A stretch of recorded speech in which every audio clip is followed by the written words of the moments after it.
动画后面也有。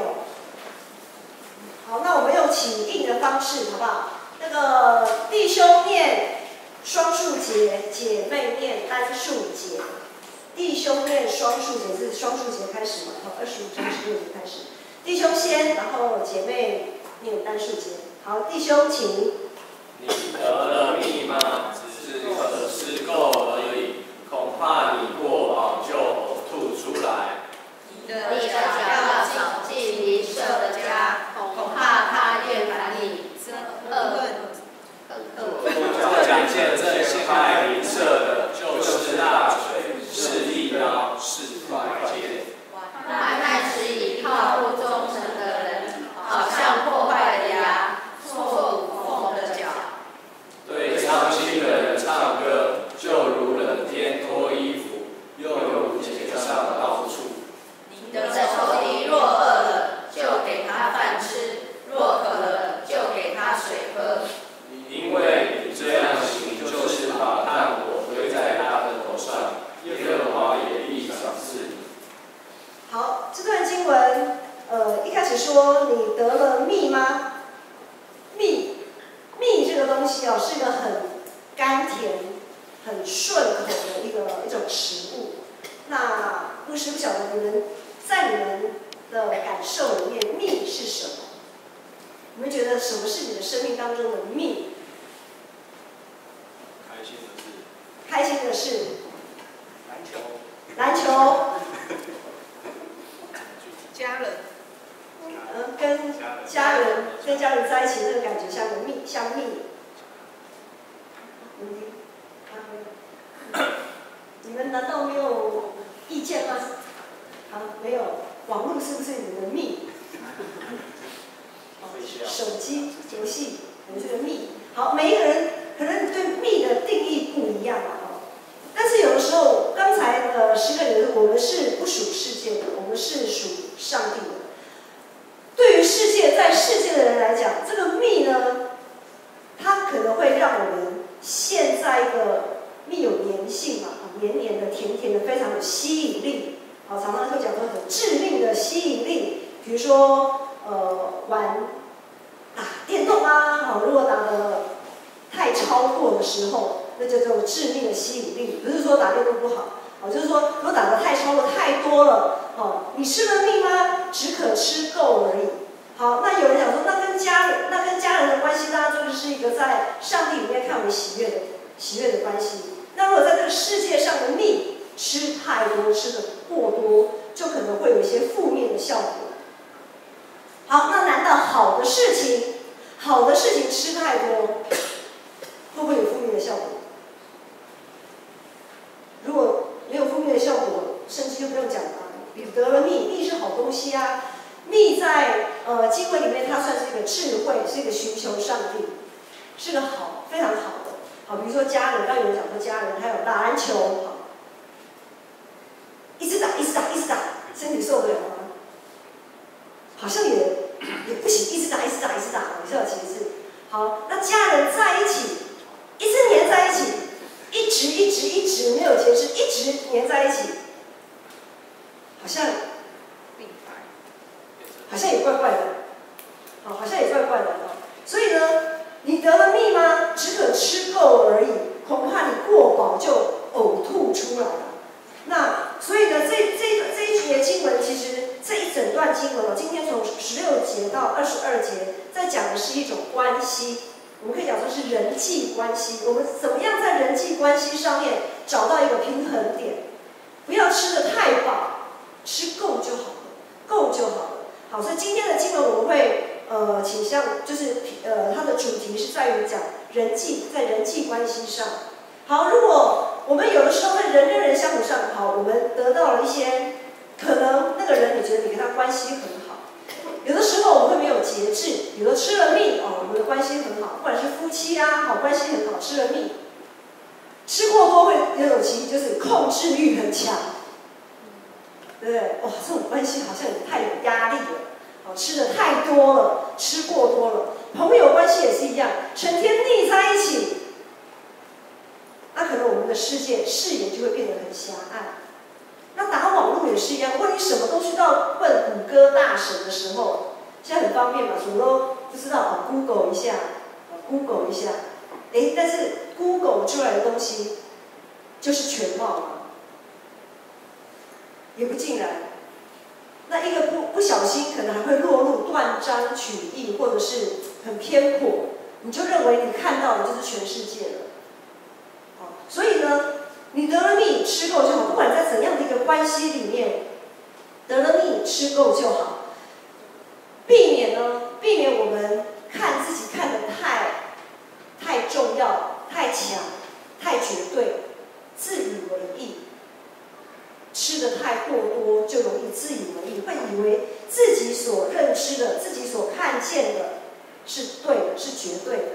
好，那第17节他说：“你的脚步要少进邻舍的家。”这就是在讲说，我们在人跟人相处，很多时候会忘记，因为吃蜜吃太多嘛，忘记了就忘了要给别人有一个空间，会一直咄咄逼人。可能我们在跟人家讲什么事情，人家可能只是默不作声，他还在思考，他还在想，可能呢他不太认同我们的讲法，但是又不想打坏关系，所以他表示承诺。可是如果我们不知道节制，我们不知道控制的时候，我们一直不断的跑到邻舍家，邻舍可能讲说我们欢迎你来啊，好，但是如果说我们不知道分寸，就一天3天两头的跑，往人家家里跑。一开始人家是真的是诚心欢迎你，可是久而久之也会觉得有完没完啊，我也需要一点自己的时间，好，类似这样子。所以很多时候我们会在一个氛围里面，我们会忘记自己的身份，跟忘记那个界限在哪里。不管是男女关系，有的时候男女关系，特别是现在的男女关系很没有界限，以至于呢，我们不知道怎么去避免一些瓜田李下或是不必要的误会。亲子关系也需要有界限。上个礼拜，我们的男主角子群今天在现场。上礼拜也讲到，亲子关系有时候也是需要有所界限。孩子是父母的产业，但是呢，不是他的所有物啦。好，跟那个物品是不一样的。你说房子是我所有的，孩子是我所有的，所以要听我的。那这样子就没有界限了。好，那夫妻关系也是要有界限。你说男女关系要有界限，好，那结了婚以后可以没有界限的吧？可以这样？那不行啊，刚才讲过了，控制欲太强，那个也是没有界限，有点超过。好，那然后呢，劳资关系也是要有界限。劳工跟雇主，雇主如果很没有界限，就会压榨劳工。那劳工也要不能一直所求无度，好，一直好像该做的责任没有做，只是一直要求福利，这样子也是不行。所以任何的关系，我们如果失去节制，没有界限，就会导致我们人际关系常常那个危机啊，是危机四伏的。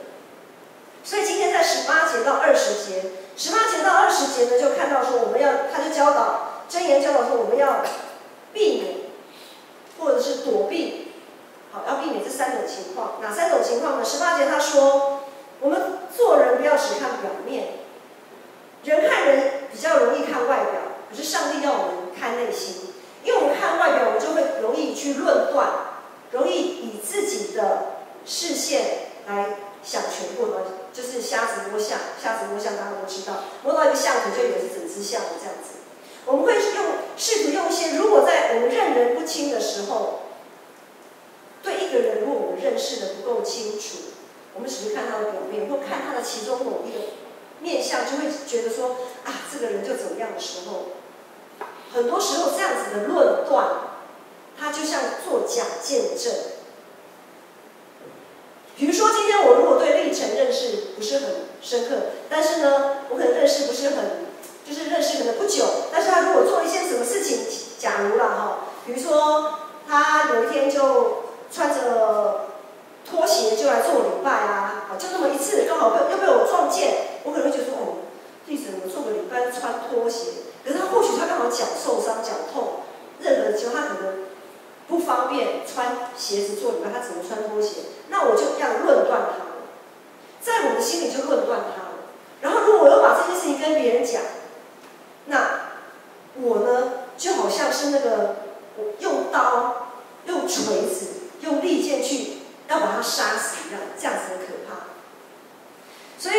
人看人不能只看外表。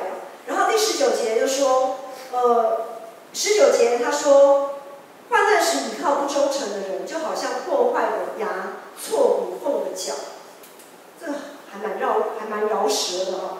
也就是我们在患难的时候，如果我们去找那些靠不住的人，没有诚信的人，他可能呢，他靠不住嘛，不但没办法帮你解决事情，可能还会把你的事情怎样说给人家听。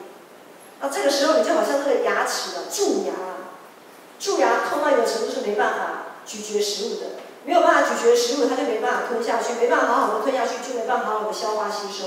那我们的生命，我们的身体就会慢慢出状况。好，那也像那个脱臼，那个脚脱臼没有办法行走，想让你脚快好了吗？还没好。好，那个想要打球还没办法打球，那就好像那个脚受伤、脱臼或者骨折这样子，没有办法行走。如果我们在患难时找到不该找的人，那这也是我们认人不清，我们没有办法好好的用上帝给我们的智慧去认识一个人。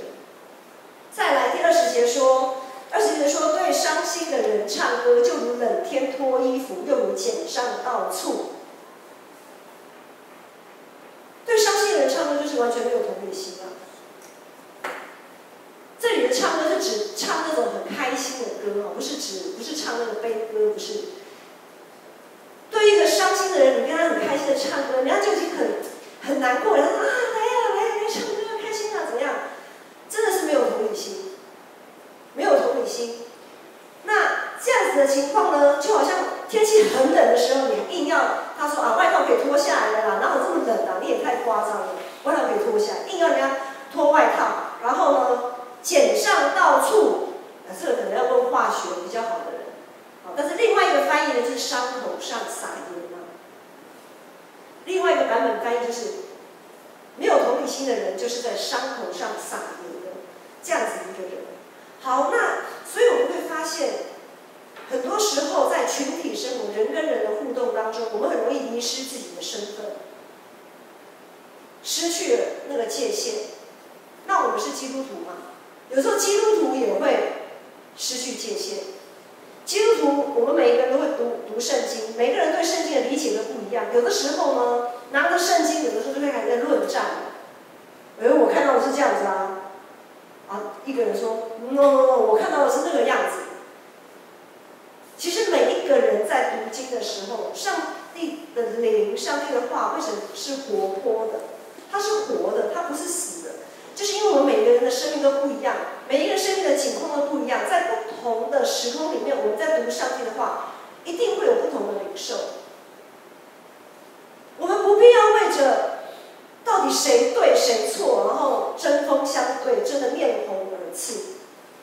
可是我们常常会这个样子，我们常常会对自己会对别人有过多的期待，好像只有自己想的是对的，只有自己会进步。如果我们没有办法克制自己，我们如果吃蜜吃的太多了，危机就会用不同的形式出现在我们人跟人的相处当中。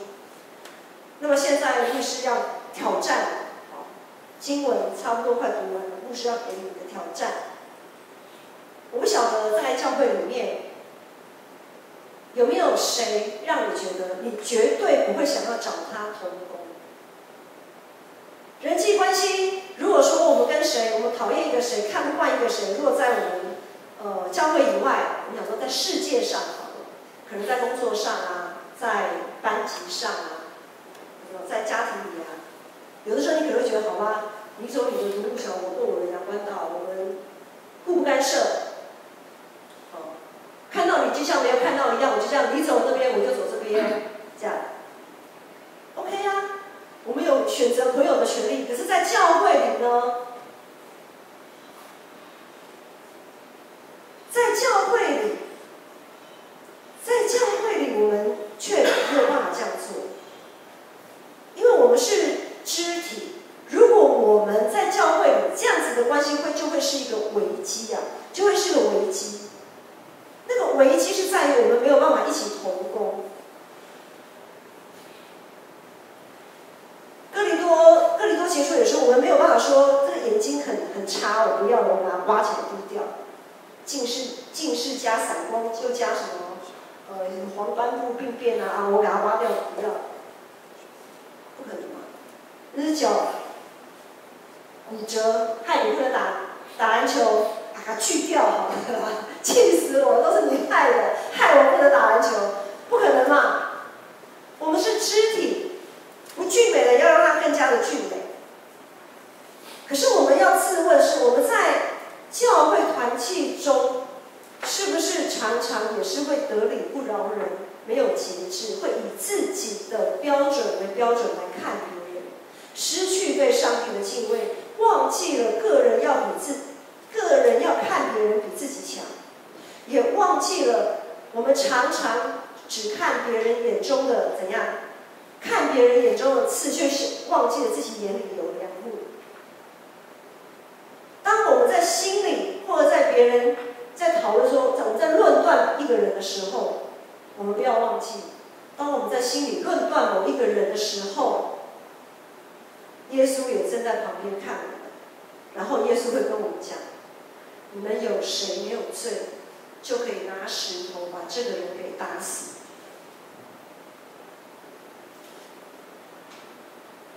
我想在教会里这样子，如果产生这样子无法同工的危机，还有一个最大就是我们没有办法守住耶稣心的诫命，我们没有办法彼此相爱。所以今天牧师要给大家一个挑战，就是我们要先调整自己的态度。如果有一个人让你想起来，你怎么样都不想跟他同工，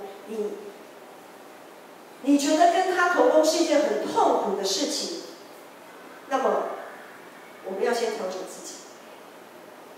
或许有些人会说，牧师为什么是我调整？为什么是我不是他？我们要知道，每一次来做礼拜，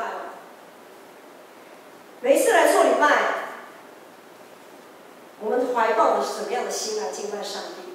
我们怀抱的是一个我们想要在这个礼拜当中遇见上帝，让上帝告诉我们一些事情，好像我们可以因着这样子的感动，因着这样子的领受，我们可以做调整、做改变，然后我们可以我们可以更新我们自己的生命。让我们累积了这么久的一些污秽，累积了这么久的一些不好的东西，可以透过礼拜，我们可以在上帝的面前悔改，可以在上帝的面前更新。我们常常说上帝爱我，耶稣爱我，但是我们是不是也常常要说，上帝鞭打凡他所爱的人？在前几个礼拜，正好是传道讲到的那个时候的经文说，要杖打儿女。当我们会杖打儿女的时候，是出自于爱，希望他能够回头，是在爱里面。可是我们是不是常常忽略了我们自己是需要被调整的那一个？或者是我们知道要调整，可是不想去做。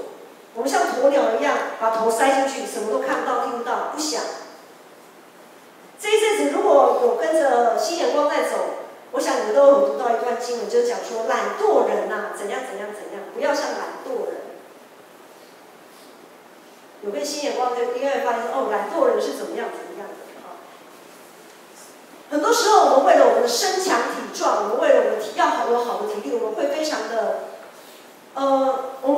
的用心，也很敦促自己要去，比如说练跑步啊。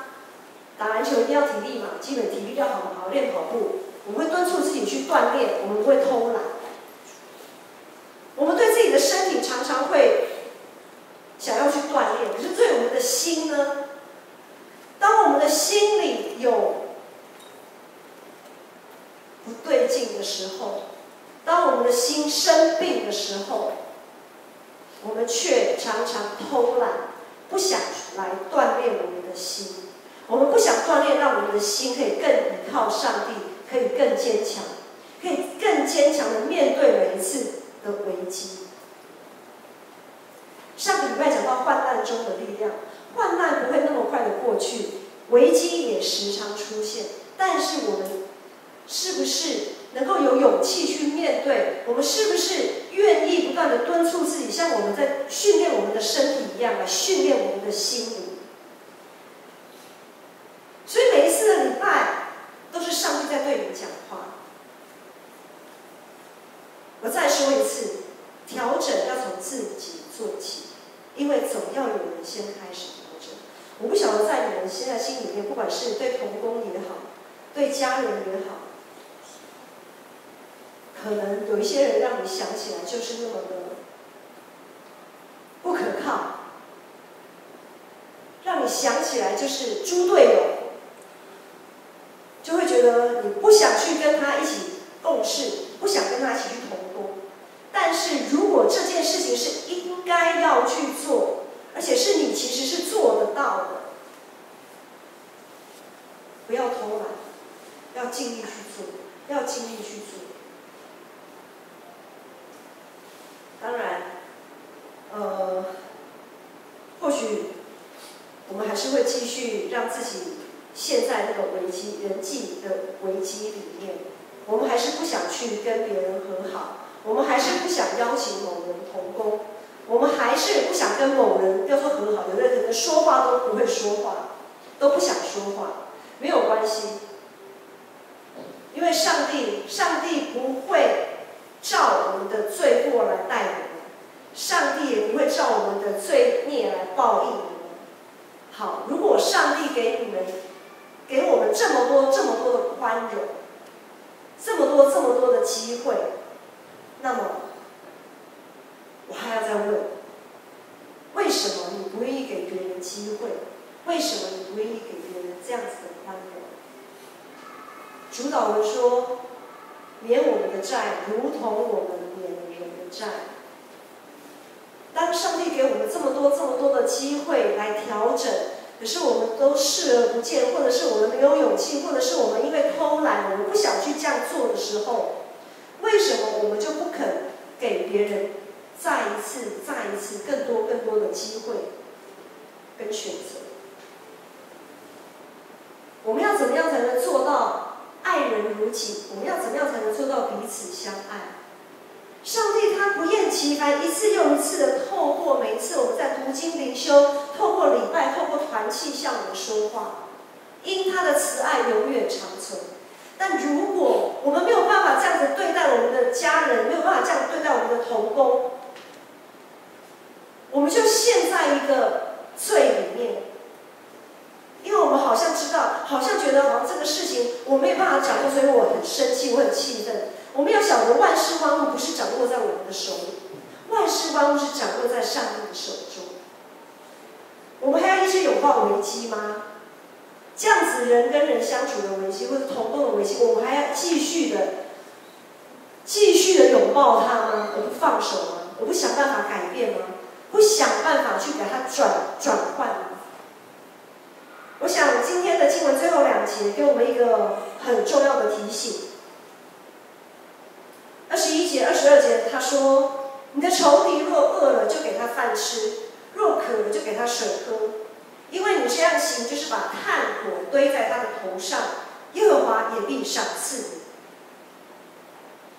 这段经文意思说，你的仇敌若饿了，就给他吃；渴了，就给他喝，就是他基本的需要，你要供应给他。好，身体的基本需要我们要供应，那人家心灵的需要呢？如果人家是孤单的、无助的，如果人家想要跟你同工，但是被你排挤，被这个群体排除，被群体排除在这个群体之外。如果有人有这种被排斥的感觉，如果你感受到了，那么你要邀请他，把他拉进来，要邀请他，把他拉进来，这是他最基本他应该得到的养分，因为他也是枝子，他要连结在教会，连结在基督的这个葡萄树上，他才能再活起来，不然他会枯干掉，他会枯干掉。如果我们愿意主动伸出援手，去把这样子的一个肢体接回这个葡萄树上，接回这个主干上的时候，什么叫做炭火？什么叫做拿炭火对在他的头上？你对他释出这样子的善意，就有可能是他生命转变的一个机会。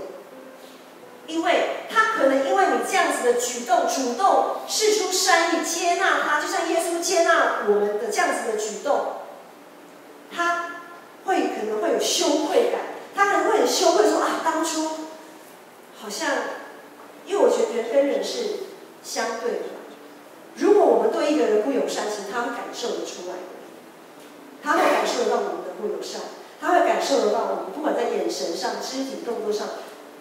相对的，他会感受得到。可是，当我们愿意放下自己的那一个经验，放下自己的情绪，放下自己的欲望，我们愿意以耶稣基督的新为心，重新接纳他，邀请他，那他就会很羞愧，他的羞愧感会从他的心里涌出来，他会觉得说：啊，当初我怎么这样子？我好像看错他了，误会他了。我应该要更谦卑的再一次重新认识这个人。那样子的羞愧感可以翻转他的生命，也可以翻转你的生命，彼此的生命都可以被翻转。我们要给自己，也要给对方一个这样子可以得以翻转的一个机会，就是我们要主动，要调整从我们自己开始。罗马书第5章有说：唯有基督在我们还做罪人的时候为我们死。上帝的爱就在此向我们显明。很多时候我们不愿意低头，是因为觉得很丢脸。明明就我也没做什么错事，为什么是我要先调整？为什么是我要先低头？不要忘记耶稣为我们做的事。耶稣为我们死，我知道啊。死是这么容易的事情吗？耶稣在为我们死断气之前的那段时间，他背负了最羞愧的十字架，在当时是最羞愧，是被咒诅的。他背负了十字架在街上游街啊，不是他自己要游街的，是他被迫游街的。然后任何人都可以对他做出一些非常不堪的举动。为什么什么错都没有的耶稣要为我们这一些人做这些？为什么耶稣在做这些的时候，他这么的心甘情愿？因为他知道有那个盼望，就是那个复活的盼望。也是因为他可以透过这个，可以把这样子的一个复活的力量带给他所爱的我们，因为他爱我们，他爱世人，他爱这一切都搞不清楚在干什么的世人。我想没有任何的羞愧会比耶稣还大。今天是教会青少年少年的升级礼拜，刚才非常的痛。你们在办那个升旗礼拜的时候，陈鑫啊，一个人啊，6年级升到了国1，陈鑫一个人在这边背，还要抽题目啊，这样背啊。我心里想，还好我已经超过这个年纪了，不然好恐怖哦。好，小孩子，比如说赵明的小孩啊，无行为能力的人，一直升级到有行为能力的人。这个过程当中，就是一个可以自我克制的一个能力，不断在我们的生命当中不断的在转换。我们是不是可以克制？慢慢在升级的过程当中，不是只有诚心要升级，我们每一个人在每一天，在上帝在基督耶稣里，我们每一天都要升级。你说每一天实在是有点要求太高了。好，至少每一个礼拜来做礼拜都要来升级。升级什么？我们要重新在上帝里面重新审视自己，调整自己，放下克制自己的情绪跟欲望，要把握住任何可以转变的契机。如果我们对仇敌的态度都要有所调整，那更不要说是对我们的肢体，对我们的亲朋好友。如果我们一直有色的眼镜来看待某人，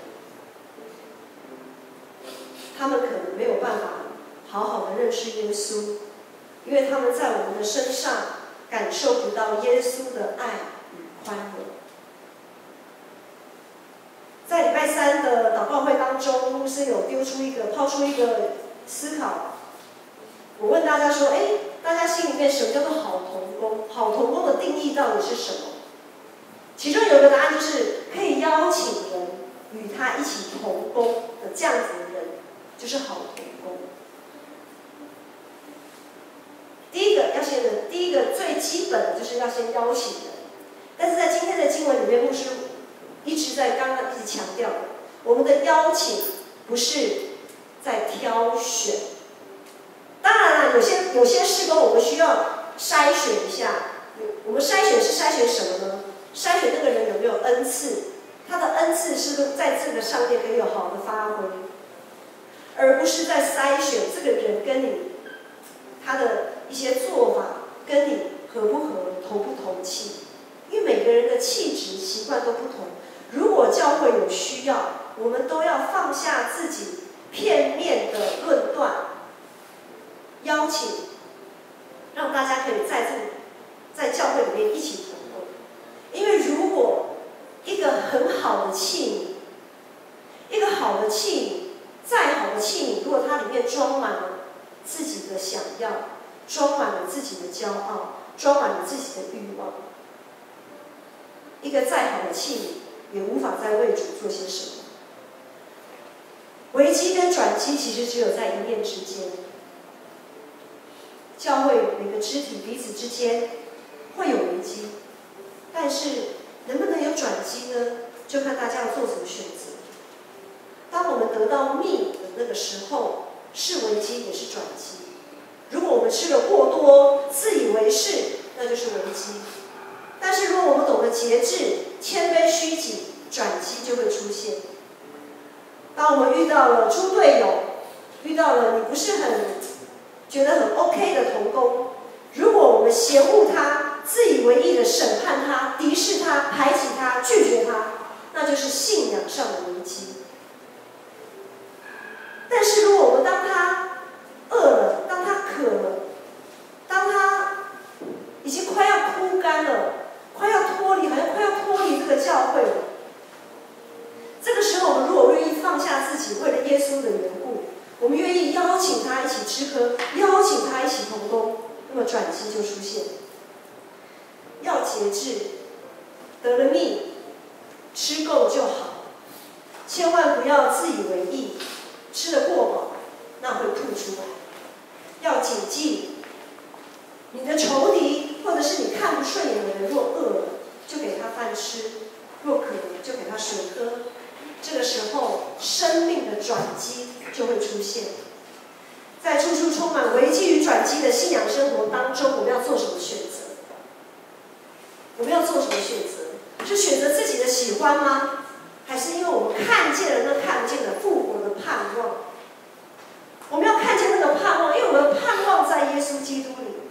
唯有这个耶稣基督里的盼望，可以带给我们力量，带给我们信心，做合神心意的选择。我们一起起立唱这首回应的诗歌，满有能力。